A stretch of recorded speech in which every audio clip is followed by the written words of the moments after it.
Can you hit a freestyle right now real quick? Just give us something off the top of your head. Oh man, this guy's really putting me on the spot.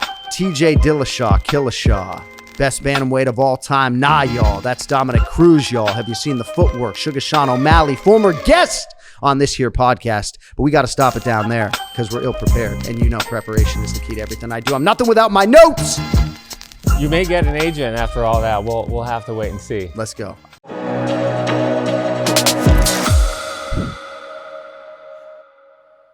Welcome to In Search of Excellence, where we meet entrepreneurs, CEOs, entertainers, athletes, motivational speakers, and trailblazers of excellence with incredible stories from all walks of life. My name is Randall Kaplan. I'm a serial entrepreneur, venture capitalist, and the host of In Search of Excellence, which I started to motivate and inspire us to achieve excellence in all areas of our lives. My guest today is Jon Anik. For the last 13 years, Jon has been the lead play-by-play announcer for the UFC, and according to his announcing partner, Joe Rogan, he is the best play-by-play commentator in the history of the sport. Along with former UFC fighter Anik Florian, Jon is a co-host of the very popular Anik Florian podcast. Jon, thanks for being here. Randy, thank you. Welcome to In Search of Excellence. Great to be here with you. Thank you for having me. Welcome to South Florida. Welcome. Thanks for having me. So I always start our podcast with our family, which shapes our future. You've never talked about your parents before, so tell us about your parents, what they were like, how they influenced you, and what's it like to be the oldest of four siblings and 3 seconds older than your twin brother who's here today. Well, I know you're a father of twins, so you know just how special that whole twin thing can be. But you're right. I haven't sort of talked a lot in depth about my parents in the past. My mom, I think, is in large part the woman who made me the man that I am today. She has had a huge influence on my entire life, and not just when it comes to my golf game, but just a huge motivational force. And I remember when we were kids, we grew up in the Metro West Boston area. There wasn't like a public basketball league. So this woman started Wellesley Youth Basketball, which still exists to this day. You know, I think a lot of my work ethic was probably instilled by my dad. You know, he was a certified public accountant. He worked for Arthur Anderson. So that Enron situation back in 2001 was not kind to his bottom line necessarily. But, you know, he was just always working, and then he would come home and he would hit the pavement and run. And so I had a lot of different, my parents were very different, but I think they both sort of resonated with me in different ways. And I really think, though, in terms of my formative years, my siblings probably had even more of an impact on me than my parents did. Certainly, I could speak for the entire hour today about my monozygotic identical twin brother, Jason, and how much he has impacted my life. But then my younger brother and my younger sister as well. You know, I'm all about big families, and I feel like I was sort of forged by one. So, you know, I don't know that anybody realizes any modicum of success or anything hard in life without having a good base, and I certainly had that. So your grandfather had season tickets to the hapless New England Patriots. What was that like, being a Boston sports fan? I mean, you're like the Detroit fans, right? We got the Red Wings, we've got the Lions, we got the Tigers, we got the Pistons. And for so many years, they were horrible. But you grew up going to all the games, through every play, and then you had to listen to the post game. What was that like, being with your grandfather? So we were always diehard Boston sports fans, but the New England Patriots was the team that we had the season tickets for, and they were the laughingstock of the NFL. As you know, the doormat for 15 years or so, right? Dan Marino would just go into Foxborough. They'd lose 41-6. And to your point, great research. My grandfather would make me listen to the whole fucking post show on the ride home, and he would always have the heat just cranked. I just remember those losses, and I think that's why we waited to exhale and had the chance to exhale when all those Boston sports teams realized such great success. But I'm telling you, bro, my record as a fan in Foxborough, and I went to a lot of playoff wins and a lot of regular season wins, I'm probably 50 games under 500 as a fan. So it just speaks to just how lean those years were before the skies opened and Boston became title town there for a decade or so. And that was pre-Robert Kraft. Was it the shaver guy, exactly. Victor, I forget his name, on the team? Yeah, so in 1993, Bob Kraft bought the team, and essentially, I don't know if there was a poison pill in the contract that he presented my grandfather, but we had a box on the 50-yard line. It was pretty high up, but he wanted his father at that time to have that suite and basically put something in the contract that made it so my grandfather couldn't afford it. And that's, at least as I understood it at the time, time and we were no longer season ticket holders. So I think my grandfather had some bitterness towards Bob Kraft for a point in time, but when you went through what we did as fans, certainly there was a celebration, and very happy to, have watched all those championships. And my brother and I went to that last Belichick-Brady Super Bowl in Atlanta, Georgia. So, it's been a good few years for sure. I was a long-suffering Lions fan for many, many years. When we went 0-16, I watched every play of every game down to the last one. Wow. And it was a great season. It was really fun. My wife and I went to the game up in San Fran. It looked good going to the Super Bowl until it didn't look good, but love our coach. It's so important to have a great coach to lead your team, and he really turned things around. We talk a lot about leadership versus bosses, right? Bosses and leaders are two different types of things. And even though maybe people would scoff at Jared Goff, your quarterback, getting this big contract, he's a leader of men. He has proven as much, and his teammates want him to get that money. They put him over every chance they get. And I do think in life, I have come across a lot of people that are pretty good bosses. A select few are actually good leaders, and I think Goff's worth the money. I don't know how you feel. I think when Goff came in, and again, this is what I think people thought, he was a throw-in for the Stafford trade, and Stafford, I think, is one of the greatest quarterbacks ever, and he never gets that due. He played on the worst team. Interesting. And Detroit had the worst record of any league in any sport for so many periods of time. When he went to Los Angeles, I was pumped for him. This is a guy who played injured, played on the worst team, never complained once. Yeah. And when Goff came in, everyone said, oh my God, he got this $36 million contract. He's going to be terrible. When Stafford came back to Detroit, as you know, people were yelling, Jared Goff, Jared Goff, Jared Goff. I don't know if you saw the draft, but that's when the fans were yelling out, Jared Goff, when he came on stage. But it's been great to see him get the contract he deserved. Most people don't know he was in the top 3 of all categories last year in Detroit, which is a very blue-collar town, as you know. They don't like CEOs getting paid $20 million or $30 million, but no one's complaining about his $53 million a year contract. I think it's great. And I'm not going to sit here and suggest that the Detroit Lions have superseded the Dallas Cowboys as America's team, but let me just submit to you as a New England Patriots fan and as a fan of the NFL, and I'm not telling you anything you probably don't know, but I can't tell you how many of us were rooting so hard for the Detroit Lions to run the table. And Dan Campbell, another great leader, a guy who you'd want to run through a brick wall for. Reminds me of Dana White, So we're rooting for you guys. I think they'll break through. But to your point, last year, that was a window and an opportunity. And even though I think their window might now be 3 years, last year was a pretty good opportunity. Let's move on to high school. You were a leader, captain of your basketball team. You played basketball, tennis, I believe, is a second sport. Yeah. You were a great public speaker, and I think public speaking is a skill that most people don't realize. It's critical to our success in life. When did you realize you were a very good public speaker? Did you work at it? Did it come naturally? And what's your advice to people who are just terrified of public speaking? It's like, gosh, I just can't do that.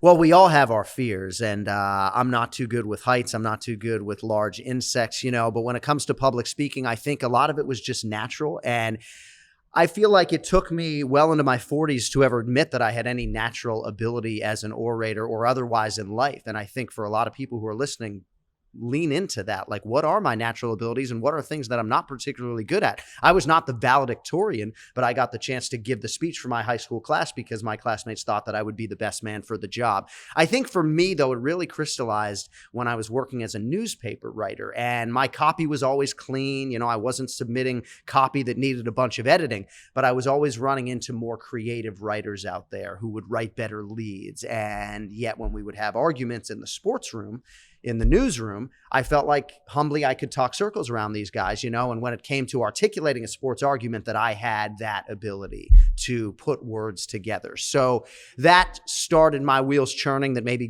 broadcast journalism would be a better fit for me than print journalism. But I guess my advice to people would be repetitions for anything. And even if you're starting a podcast and your mother is the only one who's listening, right, that's going to make you a more confident, more comfortable speaker. And I look into a camera lens on a Conor McGregor pay-per-view, and I'm speaking to tens of millions of people potentially around the world, yet I'm looking at a little black circle, right? And yet the consequence of me fucking that up is pretty large. One of the things that you've talked about before is knowing your strengths and weaknesses. And you knew at some point you were a good public speaker. What's your advice to all the people out there, from teenagers listening to the show, college kids listening to the show, young professionals, even mid-career professionals who are saying, gosh, I really don't know what I'm good at. How do I figure out what I'm good at? You knew early you were a good speaker, but a lot of people don't. How should people go about figuring that out? Well, trial and error is part of it, but I also feel like you need to be okay with it not happening for you at a young age. For me, Randy, I knew when I was 16 years old, and thankful to my home city and my family, but I knew that I wanted to work in sports. I didn't necessarily know that I was going to be a talker for a living. I thought I was going to be a columnist in the Boston Globe, and then I just kept running into better print writers, you know? So I think you have to just throw things at the wall, see what sticks, crystallize what you don't want to do. Because I got to ESPN, I thought I wanted to be a Sports Center anchor. I broke down the door that I was trying to break down for years. And then it's like, all right, A's and Royals, top of the 5th inning, and it's fucking 3 o'clock in the morning in Bristol, Connecticut. And then I'm eating McDonald's at 4 a.m., what's left on the late night menu. And I was just not in a good place in my life, you know, and realized that I wanted to do live events. So I think it's a constant evolution. I'm still finding myself at 45 years of age, but I do think that learning what my weaknesses were, and even if there are things that you are weak at, being willing to improve those things. One of my daughters doesn't like ordering for herself at a restaurant, so you can be sure I make her do it all the goddamn time. You know, that's a speaking thing. And even though she isn't necessarily where I thought she'd be after a year of ordering for herself, she knows now when we walk into a restaurant, Daddy's not going to, you know, bail you out if you can't pronounce rigatoni bolognese. So at some point you're interested in being a rapper. So you got Marky Mark, who's in Boston. Yeah. He's from Boston. Yeah. Mark Wahlberg, we're talking about. Yeah. What was the whole rapping thing? And can you give us a little rap right now for something that you were doing back then? Oh, man, I got to kick something that means something right here for Randy. I don't know if I could do a freestyle rap right now. I have written some lyrics within the past year. We're working on a One More Sleep track. Leona Lewis, hope she doesn't get upset. She does have a Christmas song called One More Sleep. But yeah, no, I think for a lot of my formative years, I wanted to be black. You know, I was bicking my head and wearing a bandana and wearing big Carhartt jackets. And, you know, I just wanted to be a gangster. And, you know, I think maybe part of it was that I would talk a lot or lean into the orating part of myself. But yeah, I mean, I feel like a lot of our time in high school, we were either playing basketball late at night, or we were sitting in Volkswagen Jettas trying to churn out a good freestyle rap. And you probably heard me say, of the 400 times I tried to execute a clean freestyle rap, maybe got 2 or 3 of them out there cleanly. So that was not for me, but one day, in some way, we will have a track. I'll only have one verse, Randy. I'm not the star. I'm never the star. But we're going to have a One More Sleep track. It's going to be UFC centric, and we'll find a rapper who can be the lead. Can you hit a freestyle right now real quick? Just give us something off the top of your head. Oh, man, this guy's really putting me on the spot.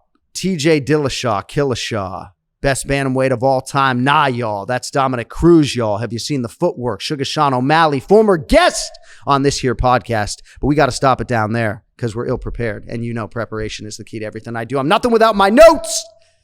Check out One More Sleep. It'll be on Apple Music in the not too distant future. Love it. Appreciate you. You may get an agent after all that. We'll have to wait and see. Let's go. So let's talk about college. You went to Gettysburg College. You majored in political journalism. Yeah. And then you went to another kind of a graduate school, for lack of a better word, so you could become a better sportscaster. I want to talk about your internships. Yeah. And how important those are. And we'll start with the Zone. Yes. And how you got that one. Yeah. And we can take it from there. So I never necessarily led the league in ambition. And as such, I ended up at Gettysburg College by early decision, right? I knew I could get into that school. I had a buddy that had gone there the year before, but I knew pretty early on that I had gone to the wrong college, at least as far as my professional desires were concerned. I should have gone to Syracuse University. I was sitting down with the application, Syracuse, Newhouse Public School of Journalism, or, you know, go to Gettysburg College, and I went the more social route. So I had to end up at the American University. I did a journalism semester there, and that sort of helped me get on a journalism path. I had to create a special major in political journalism. But I had to go to the Connecticut School of Broadcasting in order to get course credit to get an internship at 1510 The Zone. And I knew that if I could get this internship at 1510 The Zone, sporting news radio affiliate in my native Boston, Massachusetts, that I could get on the air and potentially push this thing down the line. but it was going to be unpaid and I needed course credit. So I needed to go to the Connecticut School of Broadcasting. My father thought that was systematically insane. I had just gone to Gettysburg College. I had a 4-year degree. I had a degree in journalism. And yet I'm trying to take out a loan for $12,000 to get this career training. Now, some of the training was valuable. I read a teleprompter for the first time at the Connecticut School of Broadcasting in 2003. But I spent that $12,000 to get that internship, and eventually I was able to work my way onto the air at 1510 The Zone, and that's what allowed me to get to ESPN Radio and push it down the line. But I definitely had some familial resistance when I made that decision to take out that loan. So I do a lot of coaching, and I talk about people spending money on their own research and development efforts. So you just said something interesting that I think people are going to think is crazy, but you said you wouldn't be where you are without it. You spent $12,000 because you knew you had to get that to get an internship. What's your advice to all those people out there who say, all right, I've graduated college and now I'm either going to work for free or I got to actually spend more money on something that may never happen in order to increase my probability of a successful result? And there's no guarantee for that. So I can't believe I had the wherewithal in 2003 at 25 years old to think that that was the right decision, because 2 years later at 27, I was a fucking idiot making a lot of bad decisions, right? But I guess at that point in time, it was like betting on myself and just thinking that, oh, if I could just crack a microphone, I think that maybe I'm good enough. And I didn't necessarily know if I was good enough. But even when I launched a podcast in 2015, I wasn't the lead voice of the UFC, but I felt like I could build something, even if it was a net loss for my podcast co-host and myself and our families for 5 or so years before, there was that light at the end of the tunnel. So we made even an investment at that stage of our careers, right? Kenny Florian, former 3-time UFC title challenger, doing a podcast for free for half a decade. Now, we don't scream that from the rooftops that he wasn't making any money, but that is something that I'm still doing at 45 years of age, right? One More Sleep, this brand, right? Yeah, I mean, it's a cool brand, but we're spending money on this. We're not making money. It's constant. And, thankfully we're in position, guys like you and me at this stage of our career to actually invest in ourselves. But look what you're doing, affecting change, and not doing it for your own bottom line. I'm doing it to motivate and inspire. My goal in life is to make a material difference in the lives of 100 million people. And that's the purpose of my show. And got a book coming out called Extreme Preparation. We're going to talk about preparation in a little bit. It's one of my favorite topics. Yes. Is my favorite topic as well. So you went from intern to program director. Huge string of promotions. How did it happen? And what's your advice to people who start as an intern who say, gosh, it's such a long road to be somewhere senior where I am? You had to have done something incredibly good all those years. Well, thank you. I think willing to take on responsibility. And I went from being an intern to making, I think, $18,000 as the business manager. And I was doing everybody's expenses. I was answering phones. And then later in the afternoon, I might actually do a sports update. And then I'd come back to my cubicle and there would be missed sales calls. But I was willing to take on that responsibility and prove that I could be a secretary answering emails and still crank out the 4:20 p.m. Eastern update. So I think that was a big impetus for my success at that particular radio station. Small staff, being willing to do a lot of different things. And by the end of my time there, not only was I on the air, but I was doing the schedule for all of the different producers. And again, at that point, crystallizing that maybe I didn't want to be a boss, right? But taking on a lot of boss type layers to my job at that point in time. But yeah, willingness to take on a responsibility. And again, just leaning into things that you're good at and leaning away from things that you're not good at. You can work on your weaknesses all you want. But I know there are things I'm never going to be good at, and you need to be willing to punt on those things as well. I'm 55 years old. I've been in the workforce now. Look at this guy. I mean, how good does this guy look 55 years old? Thank you. I appreciate that. I've been in the working world now a little over 30 years, and times have changed throughout those years. Yeah. So I think the workforce today is very different than what it was. I think a lot of these kids coming out of college and even a lot of young professionals, more entitled, less willing to do what I call the shit work. And they want everything exciting. They want the promotion. They want the titles. Is there any substitute today for that hard work, even though times have changed? It's touchy-feely. People want to go home at 6 o'clock.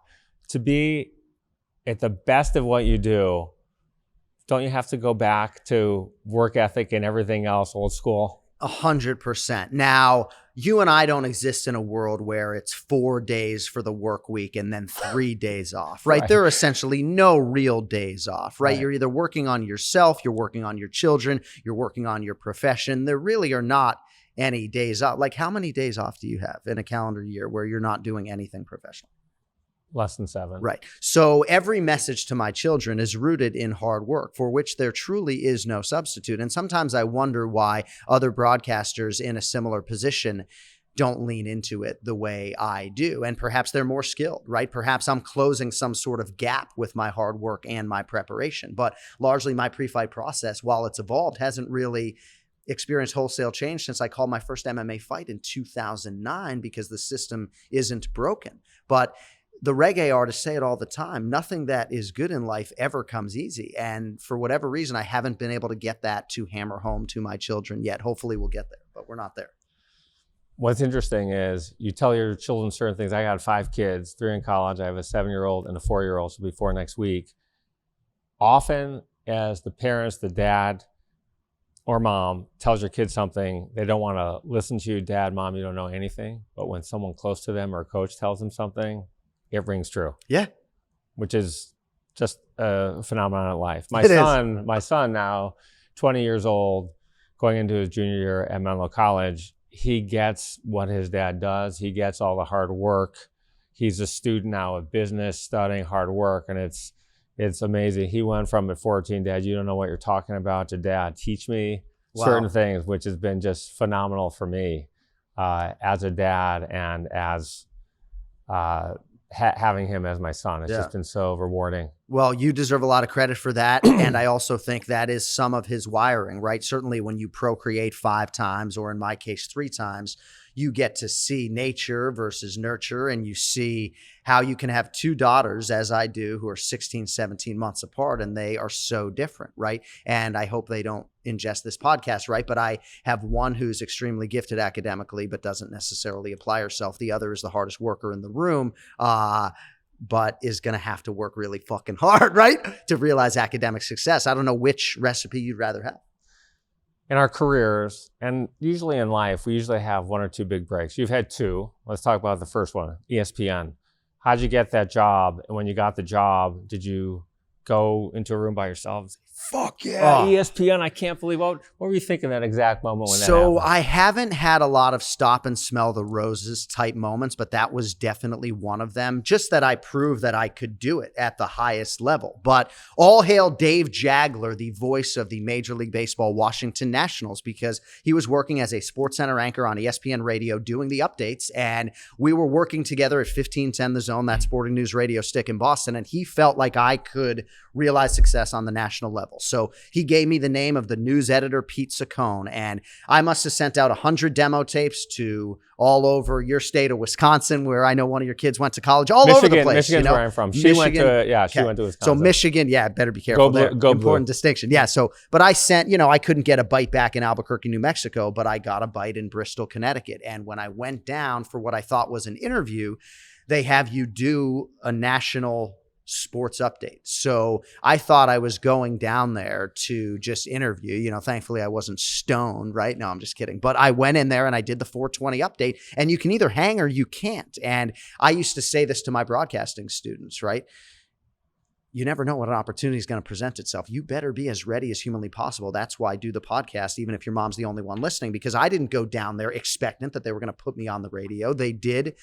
And I got that job, and that opened the door at ESPN, allowed me to eventually transition from ESPN radio to ESPN television. But that was a huge break, and it wouldn't have happened without a colleague who didn't see me as competition. So I would also inject that into the conversation, that Dave Jagler didn't see me as any sort of appreciable threat, and put himself out there for me, and I'm forever grateful.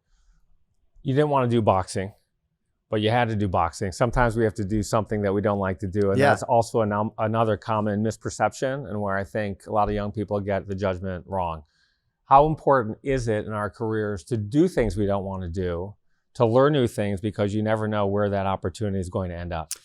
Yeah, I mean, there have been times in my career where I've thought, man, they got the wrong guy. Like, you sure you want me to be the guy to do this? And when I started doing updates on the New England Ringside Boxing Radio Show, I felt like maybe they had the wrong guy because I didn't grow up a combat sports fan. My dad didn't have boxing on in the house necessarily, maybe a few times a year. So I was wondering where this was going to get me, but I developed a passion for boxing and eventually became the host of the Mouthpiece Boxing Show. And there actually was a time in my career where I saw this mixed martial arts avalanche coming and I was defending boxing until I was blue in the face. But I just didn't necessarily see that covering boxing in a niche sport like that was going to get me where I wanted to be, either as a play-by-play announcer or as a radio guy. But again, I think it speaks to a willingness to just do whatever is presented. And the next thing you knew, I was ordering every pay-per-view. I was later covering all of those HBO pay-per-views. And even though my boxing fandom has waned considerably because they hold too much,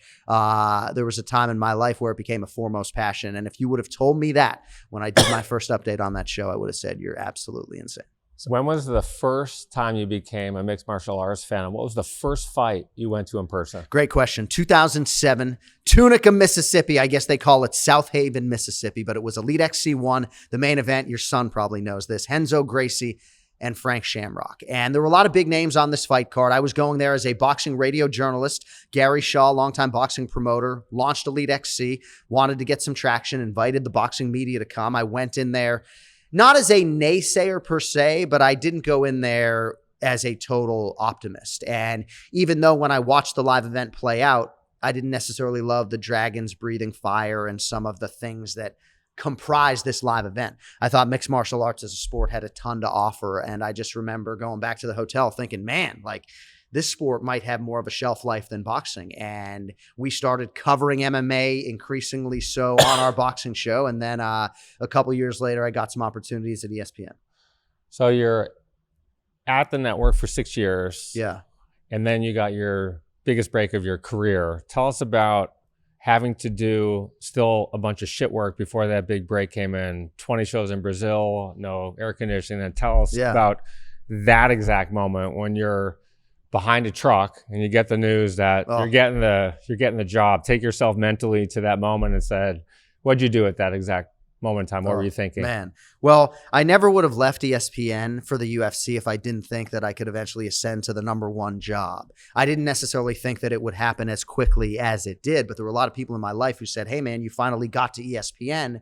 Why are you leaving? But I wasn't getting a lot of play-by-play repetitions. I would get one college football game per season. You're not going to get any better doing that. So in March of 2011, I was covering Shogun Rua versus John Jones in New Jersey for ESPN. And Craig Borsari, my now boss, pulled me aside and he said, next year, 2012, we're expanding our live event portfolio from 20 live events to 40. We'd like you to be a play-by-play announcer. Have your agent call me on Monday.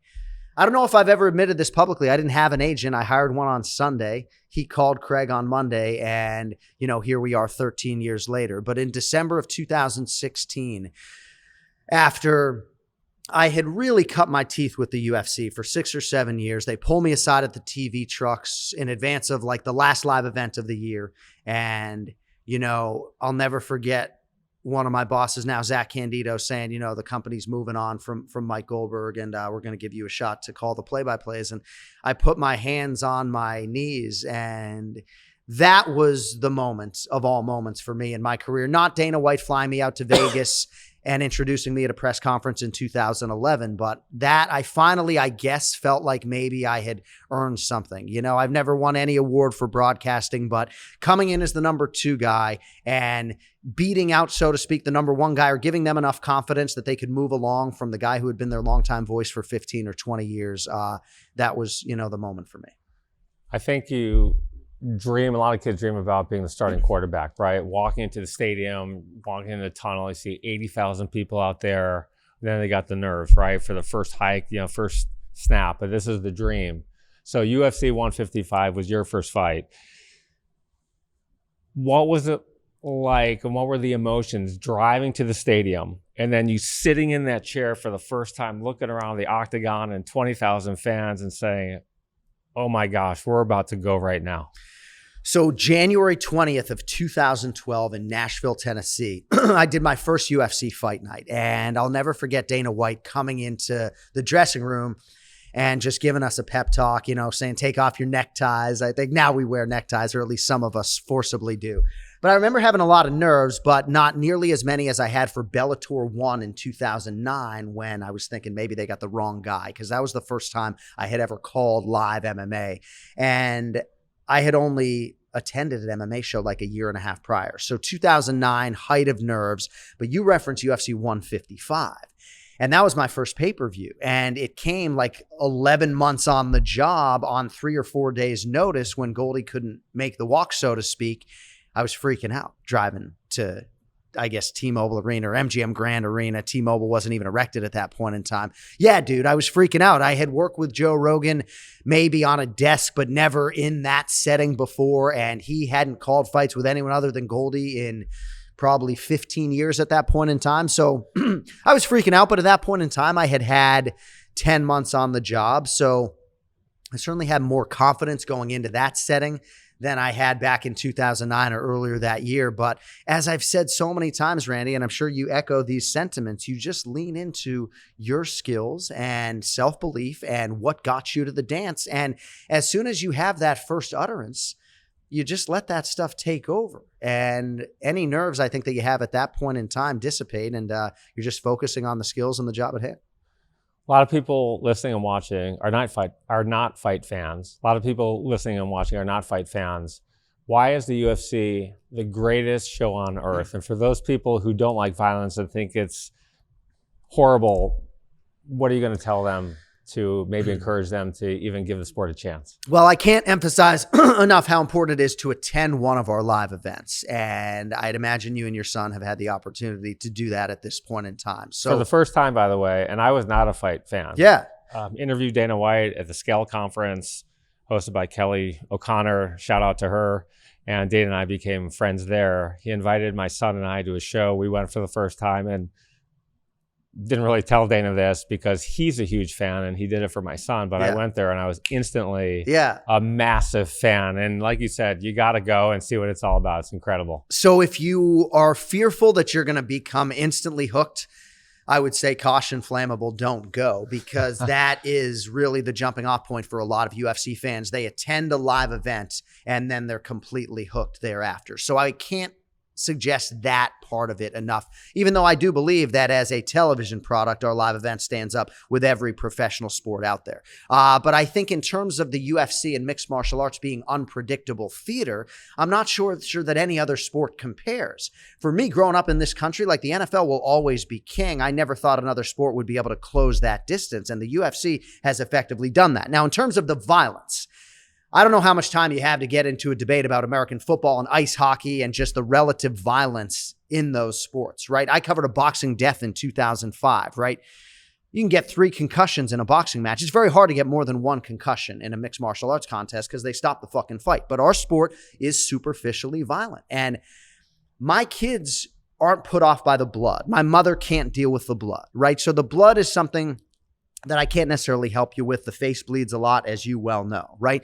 But some of the visuals in our sport, right? One human being mounting another, unanswered punches while I am, mounting another man. Those visuals can be difficult for people, and it is fight sport at the end of the day. But it's not nearly as violent as American football nor ice hockey, and there's never been a significant injury nor death in the UFC. And if I sound like Dana White, we're both speaking truth. A lot of people want to get into the sports business. Doesn't matter what they want to do. They want to work for a professional team. They want to maybe be a play-by-play guy like you. It's very, very difficult to do. There's only a handful of people. There's 3 to 10 in your sport, depending on who's covering what. Football, there's a bunch of people, but there's really a couple, 2 or 3 main teams. That's it if you want to be the best of the best. What's your advice to all the people who want to get into the sports world? What do they have to do? Not only in sports, but even to get a job at Citadel, for example, run by Ken Griffin, which had 29,000 applications for a summer internship. What should people be doing? Well, can you imagine how many people reach out to me looking to get an internship with the UFC? Certainly not on that level, but the competition, even I would think right now to get a job with the UFC would be greater than ever. It's hard when you're pursuing something that not only you're passionate about, but is in the recreation space as well. You know, I used to maybe affect more lives when I was a vocational coordinator for special needs children, but I didn't have a special education degree. There was a ceiling as to how much money I could make, and I thought working in sports would be more fun. So there is some sacrifice when you want to pursue that fun job, not just in terms of the time, but the willingness to put in more effort for less money early on. And I am not at all discouraging people to be pursuant of a career in sports, but you have to recognize just how competitive it is. And that's why you got to start getting your repetitions right now. And your every action has to be in some way, shape, or form towards that end goal. And you also have to know, like my twin brother in the back did, when to punt on a fucking business when it's not working out. And I was pretty close to punting on this dream. You know, my twin brother punted on his acting dream, and I thought he punted maybe a few years before he should have. You got to know when to punt on it. But the younger you can start, and for me, I mean, I was writing, not getting paid. I was writing a column for 1510thezone.com for $0 so that when I would apply to the Metro West Daily News, I could show them writing samples, you know? So you got to be willing to just work and grind and have hard work lead the dance. And if you can do it at when you're 16, it's better than 26, but 36 isn't too late either. Do you have interns now? So I have an intern on my podcast, but we try to pay everybody and we try to elevate those titles. So I think we actually call him a production assistant now. But no, I mean, I guess I could have a personal intern and a mentorship program or something I've thought a lot about. Probably should talk to you about that off the air. So what would it take for the tens of thousands of people listening, a lot of fighters, a lot of sports guys listening to this and saying, could I get an internship with Jon? Everybody can get a job with anybody, even if a company just laid off 40,000 people. I've been preaching this and teaching this. There's always a spot for that person. Yeah. What would it take for someone listening today to get an internship with you? What would they have to do? Well, you can certainly find me on social media. You know, I don't post and ghost, so words are very powerful to me. I would recommend maybe commenting as opposed to a private message because those oftentimes come in droves and are hard to sort of sift through. But, you know, I've had the chance to change a lot of lives, I would say more with UFC tickets than with actual one-on-one contact. But no, I mean, I guess for me, Randy, if I'm being honest, on a hot live mic, I've never been a great delegator. And I have a human being in the back room right now that's my monozygotic identical twin who has the same fucking DNA as me and who works as my manager, and I'm even reluctant to delegate things to him. And perhaps that's to my own detriment at times. But I would think the long-winded answer as to why I don't have an intern right now is because I have a hard time sort of delegating out responsibility. But at Jon_Anik, we'll see what we can do. Love it. You're listening to part one of my amazing interview with Jon Anik, the best UFC play-by-play announcer in history and one of the greatest announcers in the history of professional sports. Be sure to tune in next week to my amazing interview with Jon.